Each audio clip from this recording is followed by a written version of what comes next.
welcome to Bath Times with Audra. Have you ever wanted to do a Vipassana meditation retreat, those 10-day silent retreats? Well, I actually did it. It's probably already been 10 years since I did. Don't mind the dog that won't stop barking. We are in Mexico, and that's normal. I thought I'd just share my experience and give you a firsthand idea of what it can be like if you're me. So I had a girlfriend who did it 3 times. And then another one actually that did it 2 or 3 times. They're crazy. And so I was kind of curious about it, like what, I've been chasing the old enlightenment thing for a very long time, and so I was there. Anyway, I was like, and I think most people's very number one worries is that it's going to be impossibly difficult to be quiet, be silent for 10 long days. And I was talking to my girlfriend who'd done this 3 times, and she said, no, the hardest thing, that isn't the hard part. The hard part, according to her, was like dealing with the other people that end up at your retreat. And I was like, okay, what? Anyway, I decided to go. I looked up their website the day I started, just like very spontaneously, like, I just want to go do this thing. It was like, no, we're fully booked. Like, go fuck yourself. Yeah, like they would do that. And I'm like, what? And then I called just for some reason. I don't even remember now, but I did do the extra step. I called and I'm like, are you absolutely sure? And they go, you know what? We just got a cancellation. We've got 1 spot left. And I'm like, fuck, I didn't mean it. I don't want to do this thing. So kind of the very last minute, I packed my bag and figured out how to get there. I got on a bus that took me all the way over there. And it took a really long time. We're like traveling into the middle of nowhere. The bus dropped us off at a gas station. And then we all, whoever was there to go to the Vipassana retreat, we carpooled up to the center. And I think you get your accommodation first. And then everyone sort of meets in the kitchen or in the eating area. And during the retreat, there's like a curtain between the men and women. They're segregated, but at that point, it was just a wide open. Men and women are interacting, and we're sitting down here basically given forms to where you sign away, and you sign and agree multiple times that you won't leave to the end. You will stay for the entire process, which is 10 days of silence and meditation, and it's about 10 hours a day of meditation for 10 days in silence. And the entire thing is silent. And unless you're totally screwed, there's someone you can go to and you're allowed to say stuff to them if there's an emergency. And you have to give up everything. You can't have your phone or books or anything of distraction. And you have to voluntarily give these things up. So you aren't supposed to be there, and you're not supposed to bring snacks like extra food or anything. You're just there with yourself. That's it. And then at a point, I can't remember, I guess we had a communal dinner, I think, or meal. And then we had our very first, we all went into the big hall, and men are on one side, women are on the other, and you're put in your spot. You have a spot that you're at for the entire time. And like the more advanced or senior people are right up front, and it slowly goes back. So it was like maybe 4 rows from the front, and then the men are on that side. And anyways, then there's a meditation guru who sits at the front, and then they play like these creepy videos of, I can't remember his name right now. I'm not prepared. I want to say Gangaji, but it isn't. But like the dude that actually brought this practice to the West or invented it, or I can't even remember. We got to look it up. Don't tell anyone I don't know this information. Anyway, so you slowly get your brainwashing started right off the top. You slowly get the first instructions for meditation that night. And then when you leave the hall and you cross a threshold, there's no talking from then on. So when you first arrive, everyone's just talking and you're getting organized and you get your room and blah, blah, blah. And like one of the things that I found, and this is like back to my friend who said it's going to be the people there that are going to trigger you the most. It's not being silent. That's not hard. And when we got back to our rooms, I think this must have been when we could still talk. One of the gals that was supposed to be there hours before, like to get organized, she showed up the last effing minute. Like a big fucking cyclone comes into this room and she puts her shit everywhere. She goes in the bathroom, there's just crap all over the counters. She's super scattered, and I'm like, right away, I'm like, I fucking hate this chick. I hate this chick. And so that's where it all began. And I actually said this, so I like go in the bathroom, I go, I can't believe I have to like cohabitate in this room with a person like this. You know, it's gonna drive me nuts. And I actually go out, and it kind of sounds passive aggressive, but I go, oh, you know, there's drawers, there's like empty drawers in the bathroom, by the way, if you want to put your stuff in there, which is passive aggressive. I mean, I could have just said, can you put your shit bucket in the, stop being a pig? But she, like, so right away we're like, you know, bad vibes, because she was like not happy to be told to tidy the fuck up. Anyways, I got a pretty cool spot, and you get I had a single bed, you bring your own sleeping bag, I think, and then there's like a thin white curtain you can like go zoom around your bed, so you almost have your own tiny little cubicle room. And you have like a lamp, and that's that. You don't have nada. Okay? So you're signing up for an incredible amount of loneliness. That's what I found the hardest, was how there's a couple hard things that I'll walk you through that. So anyway, so the silence after the very first evening meditation, that you walk through those doors, you pass through this line, and it's silent. And the way the day works is there's like a gong. So I think I set an alarm every night that's hit around 5 a.m. And so you can either when you wake up then, and you're meant to wake up, you have an hour and a half slot to meditate. Now you can either sit on your bed and do it, or in the hall and do it, or you can go into the main hall, the large hall, and do it with the group, whoever gets up and does that. It's up to you.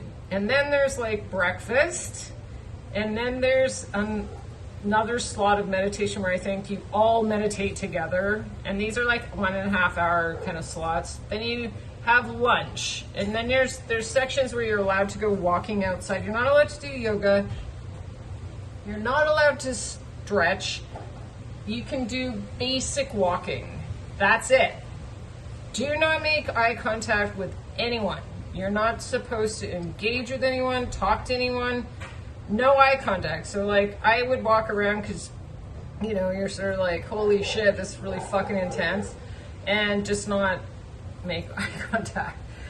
But it's so funny because I ended up with this other roommate who was like right across from my little bed, who was super sweet, kind of hippie chick.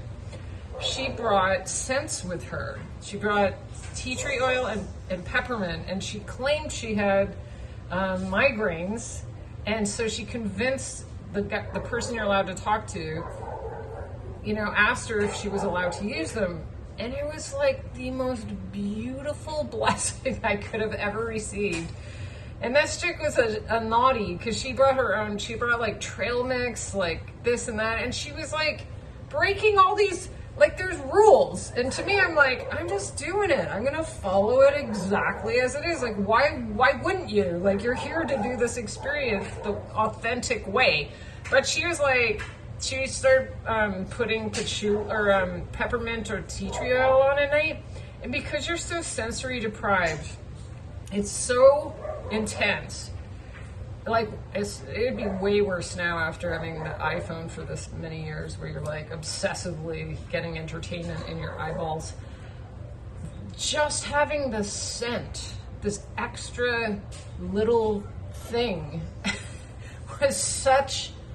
it was so intoxicating to have something else other than you and yourself in your bed and nothing, and your own mind ruining your life. Oh God. Yeah, so she was like snacking, she was using oils, like she liked to make eye contact. And I'm like, you're not even, and she'd like if I accidentally like looked up and she was there, she'd be like smiling at me and lock eyes with me, and I'm like, what are you doing here if you're not going to follow the rules? So anyway, yeah, so every day, then there's lunch, then there's more meditating. There's a couple times where you can just do it in your room, and then there's times where you do it as a group. And each session's about an hour and a half long. And you slowly, as the days go by, there's recordings from the guru who will give you a little bit, you slowly learn this particular meditation, Vipassana meditation, which is really trippy. And so you just start off where you just are feeling the sensations of your inhale, exhale through your nose. That's it. And that goes for a few days. And you just like, that's all you're bringing your focus back, bringing your focus, da-da-da-da-da. And then slowly it gets more and more advanced and you start scanning your body. By the end, it's just... So, if you're feeling screwed up and you need someone to talk to, every day you're allowed to have a 5-minute meeting with the meditation instructor. And they had a cork board set up with a piece of paper on it. Every day you can go up, put your name on it if you want to have an interview with her. You get 5 minutes. And I'm like kicking ass. I'm like the hero rock star meditator. I am convinced I am amazing. And I'm like, I get it. I get it. I'm taking the instruction. I'm applying it. I'm getting, I'm doing, and then on day 6, I think, 6 or 7, and these days feel like they're about 1 trillion zillion years long. They're so, when you have nothing else, if you're just meditating all day, and that's that, oh my God. And what I noticed, and what started to happen was, my attention and focus became so fine, so incredibly fine. Like I almost didn't need to breathe anymore. And it was just getting really, and I was meditating in my room one morning and I like dropped into bliss. Like I basically didn't exist anymore. I was just particles. And then like right away, it like flipped like the other side of the coin, and it was terror. And I was like, boom, boom, boom, boom, and I just pulled myself out of this bliss state where I didn't exist anymore, basically, and started getting really, really scared, like incredibly terrified. And I went, I was just like terrified. I can't remember the order of sequence of events, but I went to that fucking cork board. Found a way to get out of my bed and walk over there without looking like I was losing my fucking marbles. And I'm like, I gotta talk to the meditation instructor. Like, I need help. I'm fucking scared. And I go to put my name. I haven't needed it so far because I'm a fucking genius. I'm so advanced spiritually. I didn't need this. I go up, and on this piece of paper it said, no interviews today. And it's so funny. So anyway, I was really scared. I went out to the walking area where there's just paths in this forest, and you just walk in circles, the same paths, and back and forth. Oh, I'll go this way this time. No, I'll change directions so it's more interesting. You're just like, I'm gonna fucking die because it's just so it's so incredibly long. and nothing's happening except you are with your own mind and dealing with it. So anyway, the next day I somehow don't go crazy and survive. And the next day I get to sit down for 5 minutes and get a meeting with this gal. And she calls me up and I sit down in front of her. I said, I just got to this place where I felt like I had nothing to hold on to. Like I was just like falling through nothingness, you know? I was like grasping for my mother, you know? That's what it felt like. It was like, and she was like, well, you don't really have anything to hold on to. And I'm like, yeah, I knew you were gonna just say that. So anyway, that was that. She basically said, there's nothing you can grasp. You are all alone and you're fucked. So I remember going out one night, it was a full moon, and this is maybe day 7, day 8, and you can't even like, you're on day 8 and I'm like, I cannot fucking do this any longer. I cannot endure 2 more days. I will die. I will die. It is so lonely. That was the hardest part for me. Not the silence. That was easy. The people, some people came up and they triggered the shit out of me. There's this chick that would always eat, and she always thought she needed to sit right down beside me, and she would smack her food. Like, I couldn't believe it. I'm just like, how could you make eating so fucking loud? And there's another chick who would zoom around, and she had her hoodie like done like, and she just like, her energy was so manic and fucking, I would be like, I can't handle it. And then the chick that I was in the room with, well, we didn't really have a problem after that. Anyway, I walked out one night after the last meditation. The full moon was up in the sky, and I look up at it and tears start like rolling down my cheeks. And I'm like, I could see how the moon and the sun and the stars were like made into anthropomorphized, or what is the word? You know, like I was just like, I suddenly felt slightly less alone because the moon was there and I was allowed to look at it, and it was like I was less lonely because there's the moon. I'm like, I'm so alone. So anyway, I made it through, and that's my take on it. Is the hardest part. The days are like 200 years long. It's incredibly difficult to be, it's just difficult. It's hard on your body hurts. Like at a point when you're meditating, so you have an hour and a half meditation, and as the days go by, you'll actually be encouraged for this one sitting, do not move an inch, nothing. And like when you get there, they have this closet full of pillows, of all blankets, pillows, small pillow, big pillow, this pillow, that pillow, all sorts of aids to assist you in it being more comfortable while you're sitting there. And it's fucking uncomfortable. Your back will be breaking. Your knees want to like explode. Like it's not easy. Your butt hurts. And you try this posture and that posture and this posture and that. And like the chick who was eating nuts and like sniffing peppermint, she had a wall right behind her. She was at the very last row, and she said it was so hard to not lean against that wall, and it always just sucked her back, and she got lazy. And I'm sure everyone, like, it's like a test, and like, will you use the wall? And so I didn't have a wall, and my knee was so sore, and then my hip was sore, and my back, and you have these parts in your body that are just aching like fucking crazy.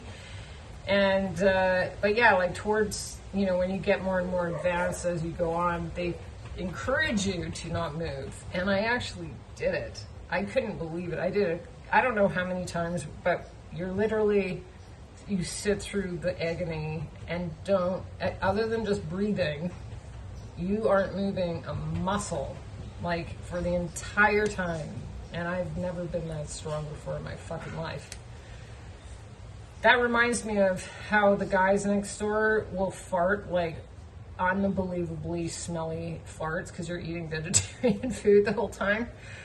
And you can't do a fucking thing about it. And then there was also a point where I got super horny. Like I was just sitting there going like, I'm so horny, but you're like in meditation. And like, I'm like, can anyone tell? Because, you know, you're all like meditating, but you know, the next person's here and there and there. So that came up, and yeah, people cry. Sometimes you can hear people crying, or they get sick and they're snuffling the whole time. The chick that smacked her food had a cold. I was just like, couldn't stand the sound that she made, no matter what she did. But yeah, and then finally, when it's over, it's so amazing. We did the very final group meditation. It's the very last one. You're all in the hall together. I think it's on day 11. And you all file out, like men go out this door and the women go out that door. And we got to the threshold where we had been silenced on the first day. And the minute, I couldn't fucking believe it. The minute these gals crossed this line, oh, blah, blah, blah, blah, they're like chatting and talking, and it's so loud. And I was like in silence within me. Like I didn't want to talk at all. Like I was so quiet. And these gals are like talking about what happened, like right out of the gate. I couldn't believe my ears. It was amazing. Anyway, I wandered back. Again, I am superior. Yes, I know I sound like an asshole. Walk back to the cafeteria or whatever, and I'm just so quiet, and I'm sort of just looking through books. Everyone's talking so loud. I can't even believe it. I'm just like... And then I look up, and there's my gal who was chomping on trail mix and smelling peppermint with a beautiful smile, who would look at you, and you're not supposed to make eye contact. And we looked at each other, and then just like burst out laughing, and it was like the most beautiful thing. And anyway, that's my experience of it. And if you go, good luck. You can do it, but it's not easy. It's not easy. But now that I'm fully awakened, it was worth it. Thanks for listening. Welcome and goodbye. And that was Bath Time with Audra, and I gotta go. Bye.